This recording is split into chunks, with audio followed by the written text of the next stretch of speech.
Hello everyone, welcome to the Testing Trainer YouTube channel. In this session, we are going to discuss test design and software testing. In previous session, we have seen what is requirements on what is requirement analysis, and now let's see what is test design. So what is test design? Test design, from the name itself, we can easily see that it's a way of designing the test. Here, when we say test, it's all about the test scenarios or test cases. So it's a matter of designing the test cases or test scenarios. Just look at this, saying it involves in identifying the aspects of software need to be tested and determining how they will be tested. Most importantly, outlining the specific steps and procedures that will be followed during the test. This is an important line. So as I said, it's a matter of designing the set of steps and procedures that we need to be followed during the testing. That is what test design means, right? In this phase, we design the test cases or test scenarios or checklists to start the execution. So as I said, we are going to prepare something. Okay. So the name who already know testing, it's fine. You know what is test cases and test scenarios. But people who doesn't know about this testing, so test cases and test scenarios are a set of document, or like it's a document that contains the steps and procedures that we need to perform during the test execution. Right? These are all explanations, definitions, theoretical thing, but let's do it. Get some examples. Making a cup of coffee. Interesting, right? People who love coffee, it will be very, very, very exciting to read about it. Now, come back to the example. Making a cup of coffee in a coffee machine. Think about it. You bought a new coffee machine, okay, and it's a brand new coffee machine. You don't know how to make a coffee in that. So we read the user manual and come up with the 4 steps. So what we'll do, we'll write the steps. Okay, you read the user manuals and then you come up with a write down it or document it or read online. Instead of user manual, you read online and come up with 4 steps. Prepare the coffee maker, the blah blah blah, and then start the brewing process, brew the coffee, and sell the coffee. Okay, these 4 steps, writing down, then directly you're going to the coffee machine, and then you're kind of testing it with all the 4 steps and making sure whether the coffee machine is actually working or not. Right or no? Yes? Yeah. So while testing it, if you receive the coffee, then you get a coffee, right? That's it. Similarly, so in order to prepare a coffee from a coffee machine, we need set of steps when you're new to it, right? Or put it in that way. Instead of making a coffee, you're going to test a coffee machine actually. Even in that scenario, you need the 4 steps that, okay, this is the steps I'm going to follow to test it. Okay, so we, in this example, we initially started with preparing a coffee in our brand new coffee machine, and then we just slightly migrated to testing a coffee machine. But for both things, what we need is a set of steps that we need to follow to prepare a coffee, right? Keep this example in mind. It's similar to the testing. Here, in order to test a coffee machine, you need set of steps. Similarly, in order to test a software professionally, you need set of procedures or steps that you need to follow during the testing. Okay, so it depends on the functionality. If you are testing login functionality, there are specific ways of designing the test cases for login functionality. If you are testing the adding a item to a cart functionality, then there are specific steps that you need to write it down to test it, actually test it. Let's see how. Now, we discussed the login page in the requirement analysis, right, with username and password. So think about a login page. Okay, now in order to test, it's a very simplified format of test case. See, to make things very simple, you're just going to login page, you're writing steps like this. So this test cases consist of basic things: test description, expected results, actual results. So test description, see, each scenarios we are going to draft it into a test cases. How can I do it?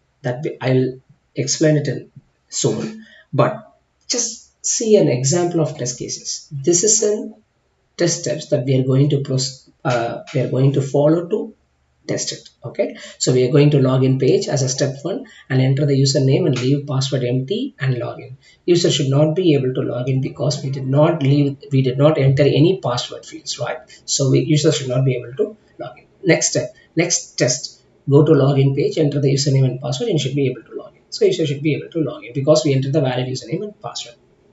Now this is test cases. Okay, this looks very simple, right? Yeah, so see, this is one test case and this is another test case. A test case test scenario is it should perform an individual activity, one point of validation. What is one point of validation? Here you're validating when username and we leave password empty, you should not be able to log in. That is one point of validation. Second point of validation, when you enter the username and password correctly, then you should be able to log in. This is another scenario or another point of validation. Like each and every point of validation will be having a different test cases. Okay, now let's go back to a specific example here. To test a login, we can come up with these many scenarios. See, valid credential, invalid username, invalid password, empty username, empty password, mixed case username, leading and trailing spaces, and special characters like this. Now, how to convert all this into a test case? Okay, so this is what I'm saying. This is a test scenario, or like it's a validation point. You're validating with you are testing with valid credential, one scenario, two scenario, three scenario, 4, 5, 6, 7, 8, and this is the test data for the scenario. Now let's open an Excel. Let's open an Excel. Okay, where did it go? Yeah, let's open the Excel sheet. Okay, cool. Now I have drafted 3 test cases similar to what you have seen there for 3 test data. Okay, so now here is a valid password, valid username and invalid password, valid username, valid password, invalid username and valid password. Okay, and now see, this is a bit of a full version of a test case. You have a test number, test description, preconditions, and test data, expected results, actual results, note, okay, and status. Okay, so now this test case here, so similar to what you have seen in that slide, like go to login page, enter the same thing. I have added one more scenario here, like enter the password and leave the username empty. Okay, so there are 2 invalid tests and 1 valid test. Now you know what is test case, right? Now I'll just give a quick overview of the precondition. Preconditions are nothing but, for example, you need to perform something before you do this execution, then that is called precondition. Example, sometime if you need to, in order to log in, you're checking like this, you're logging out and then you're logging. Okay, then if that is the case, go to login page. I'm just simply writing login page and then go to login page and enter the valid username and password, login. Now before this happen, user should log in successfully and log out. Now this is a precondition. Why this precondition? Because see, like testing with valid username and password, this is a different test scenario, but there is another test scenario. When user is able to log in successfully and then log out, he should be able to log in again.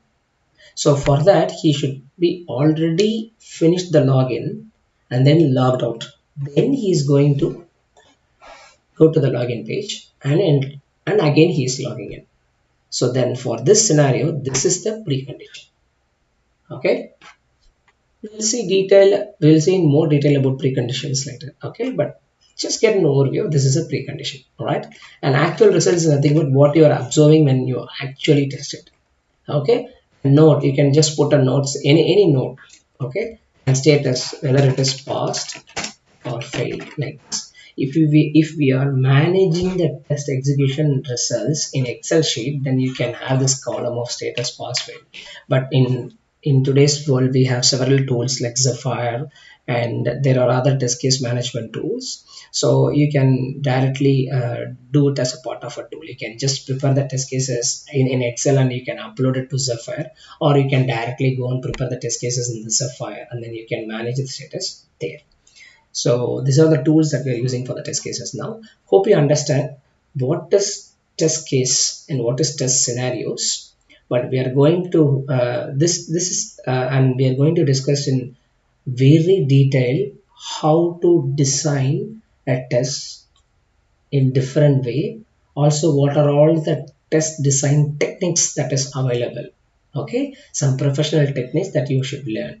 Okay, but in high level, this is a test case or test scenario preparation, and this is a major important activity in a test design phase. So that this is, and then like this will happen after the requirement analysis, after we analyze it and then we prepare the test design, right? All good. Thank you so much. Bye.